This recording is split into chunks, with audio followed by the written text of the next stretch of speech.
Hi అండి, welcome back to my channel. Sunday రోజు masala smell రాకపోతే సండే లాగే ఉండదు కదా. ఈరోజు రెసిపీ ఏంటో చూసేద్దాం. ముందుగా కడాయి పెట్టుకుని దాంట్లో ఆయిల్ షాజీరా పచ్చిమిర్చి వేసి వేగిన తర్వాత ఉల్లిపాయ ముక్కలు కూడా వేసుకోవాలి. ఉల్లిపాయలు అనేది గోల్డెన్ కలర్ మారే వరకు వేయించుకోవాలి మూత పెట్టేసి. రోజు రెసిపీ హీరో వచ్చి బాయిలర్ చికెన్ అనమాట. ఇది ఏంటంటే ముందు కుక్కర్లో పెట్టి 3 విజిల్స్ అలా వేయించి 80% కుక్ అయ్యే వరకు బాయిల్ చేసేసుకుని పక్కన ఉంచుకోవాలి.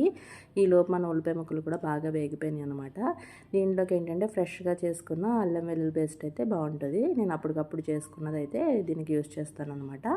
ఇది వేసేసి పచ్చివాసన అంతా పోయే వరకు వేయించేసుకోవాలి.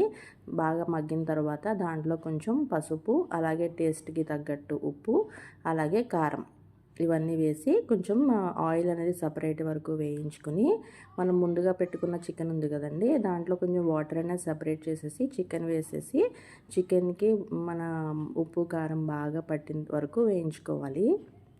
మెయిన్గా ఈ చికెన్ కర్రీకి ఏంటంటే ఫ్రెష్ మసాలా అయితే అప్పటికప్పుడు చేసుకున్నది అయితేనే బాగుంటుంది. దానికోసం కొన్ని ధనియాలు, అలాగే చెక్క, లవంగం, కొన్ని మిరియాలు, ఇలాచి ఇవన్నీ వేసేసి గసగసాలు కూడా వేసాను. ఇవన్నీ చేసి ఇలా పేస్ట్లో అయితే ముందే చేసి పెట్టుకున్నాను అనమాట. ఇది మనం స్టోర్ చేసుకోవచ్చు, ఏదైనా ఆలు కర్రీ మసాలా అలా వాడుకోవడానికి. తర్వాత మనం మిగిలిన వాటర్ కూడా యాడ్ చేసేసి ఈ పేస్ట్ని నేను ఒక 1.5 స్పూన్ అయితే ఫ్రెష్ మసాలాకి టేస్ట్ బాగుంటుంది, ఆ స్మెల్ కూడా చాలా బాగుంటుంది అనమాట. ఇంకా ఫైనల్గా కొత్తిమీర వేసేసి ఇవన్నీ దగ్గర అయ్యే వరకు ఉడికించుకోవాలి. నేను ఈ పక్కన పెట్టిన గుడ్లు మర్చిపోయాను, అవి కూడా యాడ్ చేసేసి గ్రేవీ చిక్కబడే వరకు ఉంచేసుకుని దించుకోవడమేనండి. సండే రోజు ఇలాంటి మసాలా స్మెల్తో ఉన్న కర్రీ తింటే ఉంటుందండి, చాలా బాగుంటుంది. ఇది ఈరోజు స్పెషల్. బాయ్.